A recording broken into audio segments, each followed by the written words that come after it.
Jennifer from Phoenix writes, I met a guy online, an online dating site, and he seems cool, and I kind of like him.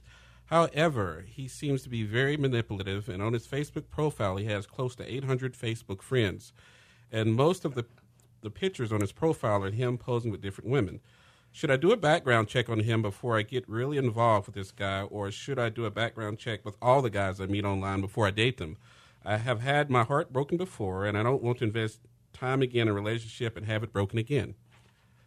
Well, it's probably better to invest a little money than time, don't you think? Yeah, it's one of those things. I guess it's kind of a catch-22. I'm trying to put myself in the guy's shoe. If I just met a female and she asked, hey, what's your name? I want to do a background check. I'd be a little offended, like, who are you to be doing a background check on me?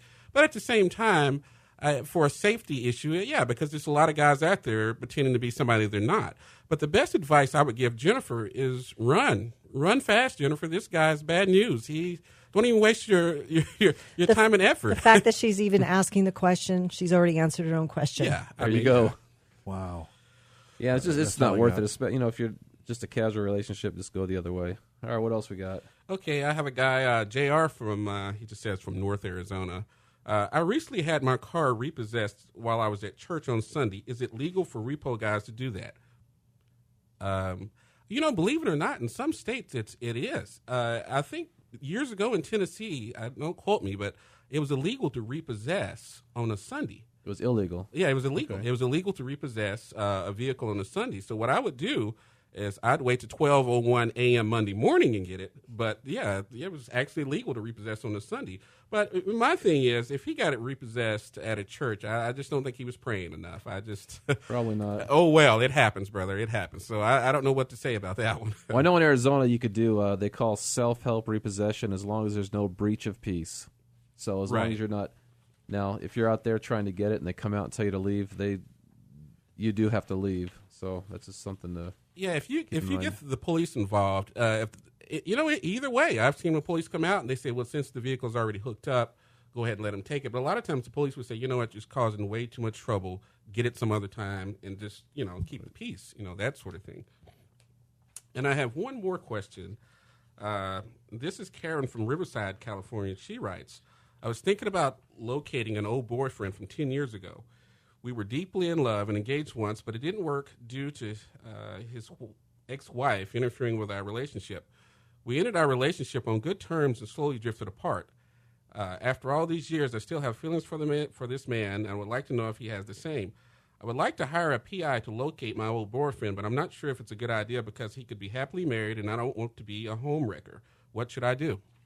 Well, I know one of the things we do at Quantum Investigations, I know you've done a lot of that too with us,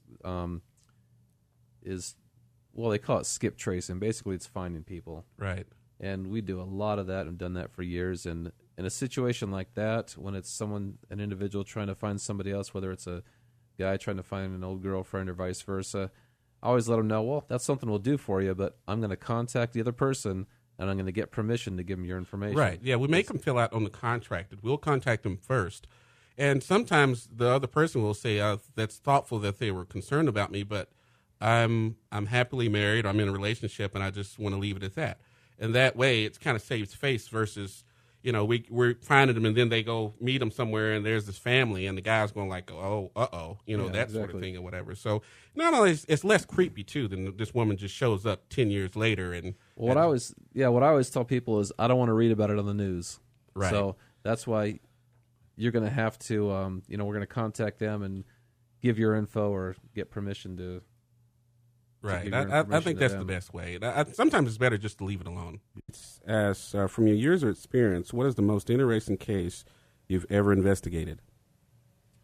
Well, there's a lot of interesting ones, and there's a lot of ones that you mess up on. I'm not sure what you remember better. What do you remember, Kevin? What's most interesting? I think the most interesting case I've ever did was a few years ago. It started off, the client was from Southern Arizona, and she had married a guy. I think he might have been a Hispanic guy. But anyway, she married the guy, and she was supposedly in love with the guy, and turned out he just needed citizenship. But once he came to the U.S., he had a scam that I think it went on, I think in Mexico, I'm not sure. But anyway, he brought the scam up to the U.S. or in Arizona, in which he claimed to have some kind of illness and need about over $100,000, close to $200,000 for some sort of surgery. So the client borrowed the money from some not so friendly people. I think it was from like a loan shark, a bookie, or something like that. And once he got the money, he disappeared. Just left her. And if I don't know if anybody's ever borrowed money from those sort of individuals. Well, there is no excuse to why you can't pay it back. So she had to go on the run after that. So our job was she called up. I was working with Maverick Investigations at the time. Called us up and asked, could we locate her husband? And through our normal investigation, we located that he had moved to a northern part, close to outside of Phoenix. And we got an address, but we weren't sure if it was the particular house, in fact, that he was living in, because we watched his house for 3 days, 24 hours a day, and nobody came out of the house. But from talking to neighbors, they said every so often they would see a bright red Ferrari parked in the driveway, which was very unique because the Ferrari probably cost more than 2 or 3 of the houses in that particular neighborhood. It just didn't fit in the neighborhood. So we watched the house. So eventually we decided to do what we call garbology, or document retrieval, where we dig through the trash to see, what we could find. So I remember I was working with another investigator. His name is Tom Foster. I don't know. Did you ever meet Tom Foster with Maverick? I bet. Funny little guy, little short guy. Yeah, little guy. Little really into the military stuff. Really heavy in the military. He had a tank. Yeah, he had a tank. That sort of thing. He was I wouldn't call him, what do you call those guys that are a little bit afraid of caution? He was cautious, very cautious of everything. Just the funniest little guy to work with. So here we are. We're all dressed in black. It's about 3 o'clock in the morning, and it's hot. I mean, it's Phoenix. It gets hot. I mean, at 3 o'clock in the morning, it was still pushing over 100 degrees. So we're walking down this alley, and we had to find the trash can that we think belonged to that house that they used. So we're digging through the trash, and we smelled like a dead dog. It was a dead animal. Something was dead close by, but we couldn't figure out exactly where. So Tom gets to talking like, wow, and he's digging through one dark trash can, and I'm digging through one garbage bag. I said, look, let's just grab these garbage bags and take them back to your truck, and we'll look them over in the office in the morning. He said, that's fine. So he's digging through one of the trash bags, and he said, God, these people sure eat a lot of macaroni. I said, really? He said, yeah, this macaroni. Yeah, the bag is busted, and it's falling out all over my shoe. I said, really? Let's see where this is going. So I have a flashlight, and when we're all dressed in black, so it's not as visible, and I have like a blue flashlight lens, so it doesn't give off a lot of light. I say, what do you mean a lot of macaroni? Like, yeah, there's just macaroni everywhere. I can't believe these people threw away this much macaroni. So I'm looking at his shoes, and I shine the flashlight. I said, that's not macaroni, those are maggots. So he just freaked out, and I'm trying to keep this grown man from screaming at 3 o'clock in the morning, and he's just freaking out. I said, they're just maggots. They're not killer bees or nothing like that sort of thing. They're just gross. Yeah, so we ended up grabbing the trash, and through the trash, we found that they had spent, within 2 weeks, they had spent close to $100,000 on different things and that sort of thing. So we did locate the house, and I'm not really sure. It's been so long ago. Once we found the house or whatever, we just let the client know what the information was, and I don't know whether or not she got the authorities involved, because it seems like the husband at the time, he had already had another boyfriend. He'd been dating for a long time anyway, and he was into some kind of fraudulent scams too. So I think we ended up turning it over to the local authorities, and I'm not sure what happened after that. It's been so many years ago, but it just shows this type of stuff that we run into as investigators. But that's probably one of the most interesting cases that I did in a long time. I had kind of a side note. In fact, our guest night, Tim and I did some dumpster diving once a few years ago. We were trying to find out who somebody was. The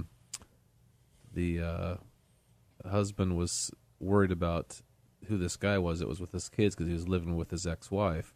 So we went out at night, had a trailer, dumped the trash out, went through it, and we finally found, I think it was a little receipt. Yep, just one little receipt.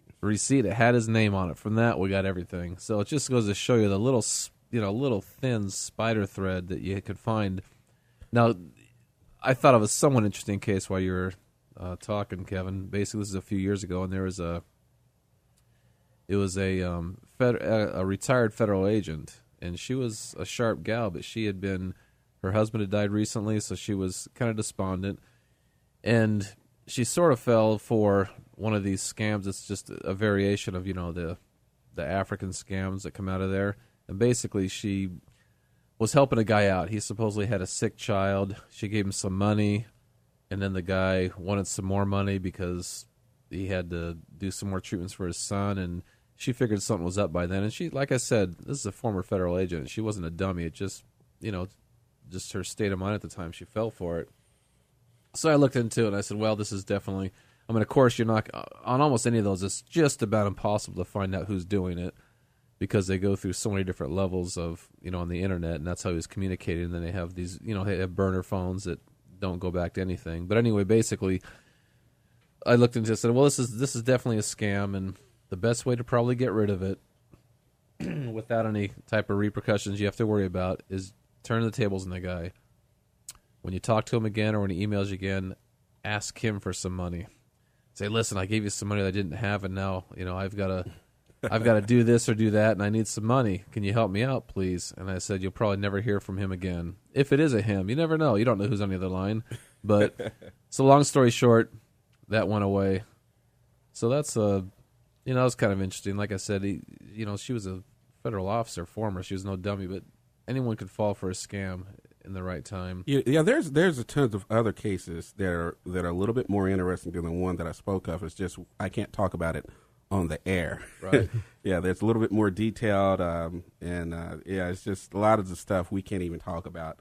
And on the air and even in person or whatever, because we're so it's confidentiality. Everything's confidential, so we have to speak in generalities everything we speak, that sort of thing. Because if we talk too much, then you probably can figure it out if it's someone that maybe is somewhat of a celebrity or a local celebrity or that sort of things or whatever. So we have a lot of secrets. And we've done stuff for it's celebrity not type, unusual. so you just got to mum's the word. All right, you said you had another listener question there, yeah, the second question is directed towards me, which I'm kind of glad it is. It's Chad from Phoenix, and he asked, says, Kevin, you mentioned that you believe that women cheat as much as men. Could you explain your belief?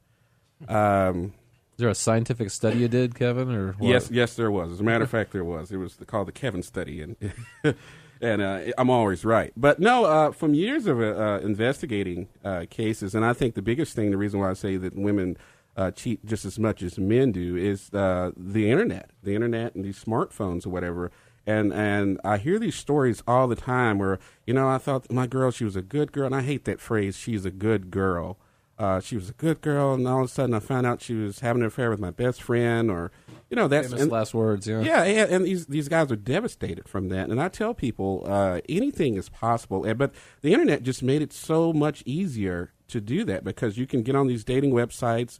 You can send emails. I call it silent cheating almost. You can send emails, and your significant other, unless they're just looking for that, they may not ever know because technology is so good nowadays. And I've did cases where I have caught ministers' wives having an affair, doctors' wives, attorneys' wives, police officers' wives.